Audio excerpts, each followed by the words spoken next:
Hey, what's up everybody? Welcome back. I'm James and you're watching Blue Dog Aquatics. If you're new to this channel and you're just coming to check out, see what we got going, well, thanks for tuning in. We'd ask you to please consider subscribing if you enjoyed this video. Today we're talking about the Boa Constrictor Imperator.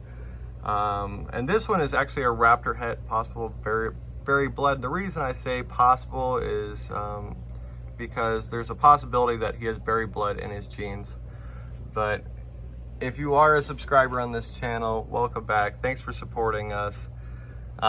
We really appreciate it as this channel is growing. You can see this boy is just moving around. He loves being perched up. We've actually had this one for about 6 months. He was on a second order. He is kind of more of an expensive boa, but he is definitely worth it. I'll talk to you a little bit about his enclosure before we get into the care guide for these guys. Man, look at that tail. Look at that color pattern.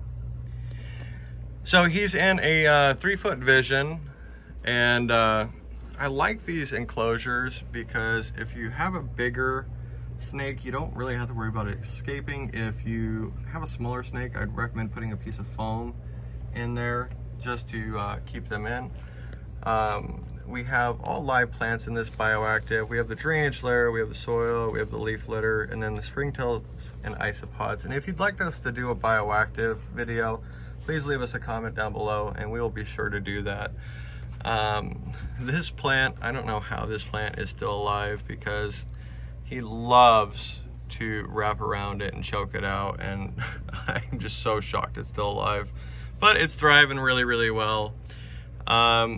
The water dish over here, you can see it's a good size. You want to make sure that the bowl is able to fit the snake in it. So this snake should be able to fully lay inside that bowl without issue. That way when they're going through shed, they can lay in there and it's not just part of the body.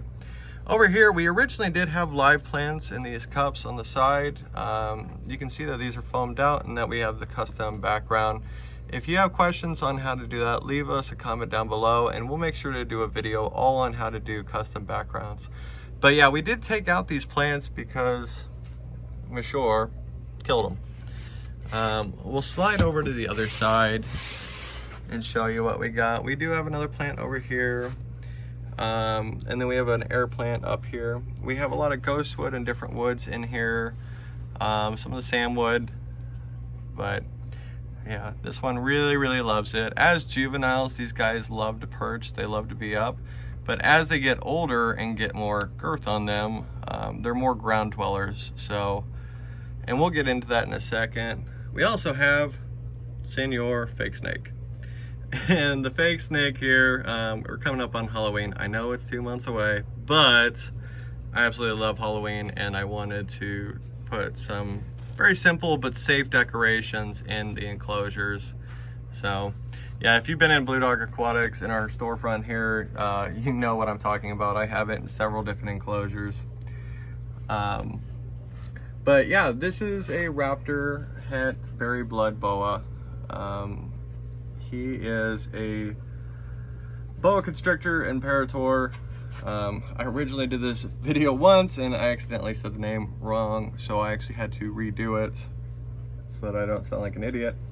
But that is the scientific name, is the Boa Constrictor Imperator. These guys hail from, and I'm going to rotate over to different. These guys hail from some parts of Mexico, Central and South America, so they do like it tropical, they do like it humid. These guys can get 6 to 9 feet. This boy right here is about 3.5 to 4 feet. We haven't got a measurement on him in a little bit, but we will here shortly.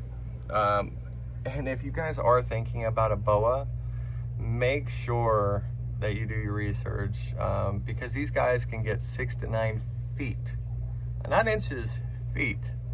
That is a big snake and they take a lot of room. Minimum cage size for a young adult would be a 4 foot by 4 foot by 4 foot. Like I said, as juveniles, they want more of the arboreal space, but as adults, they're gonna be down in the ground and moving around. Like we actually do have one that's down there, and he's a lot bigger and actually spends most of his time on the ground. These guys have a diet of rodents, and this one is actually on weaned rats right now.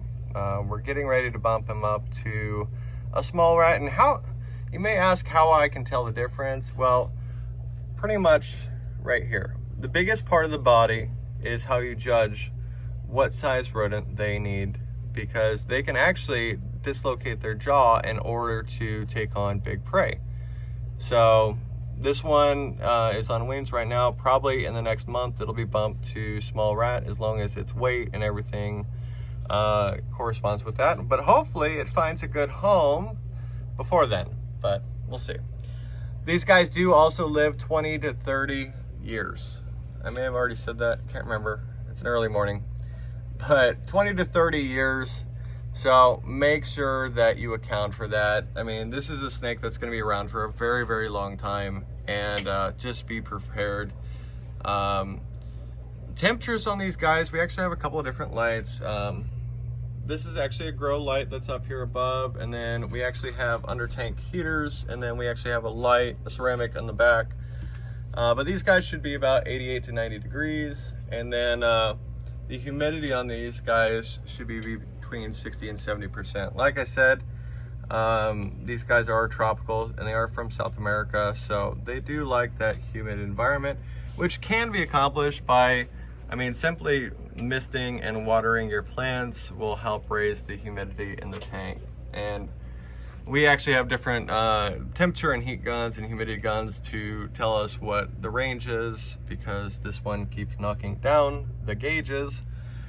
But we do sell the gauges if you need it. One thing that you never have to worry about, I know like with ball pythons, you always have to worry about whether or not they're gonna eat. These guys, you don't ever have to worry about eat. This is our rolling garbage can. He will eat and eat and eat, and you have to be very mindful with that, because it can actually lead to obesity, which can lead to health complications. Anytime you are maneuvering a snake like this, he's a little on guard right now, but I just want to get him moving a little bit so you guys can see him. He actually does very, very well with being handled. And that's the thing with these big snakes, is you want to start working with them at a very, very young age. Otherwise, you can run into aggression issues. And I mean, when they're 9 feet long, that could be a problem. But yeah. So yeah, that's it, guys. If you enjoyed this video, please leave us a comment. Like I said, if you haven't subscribed already, please consider doing that, helping our channel grow. You have a piece of bark on your face, dude. I'll get it off. He won't let me do it. But as always, guys, thanks for watching. If you enjoyed this video, make sure to give us the thumbs up. Tune in next Friday. We got a special treat for you. We bring you new videos each and every Friday. We thought about doing it more, but yeah. But thanks, guys. We will see you next Friday.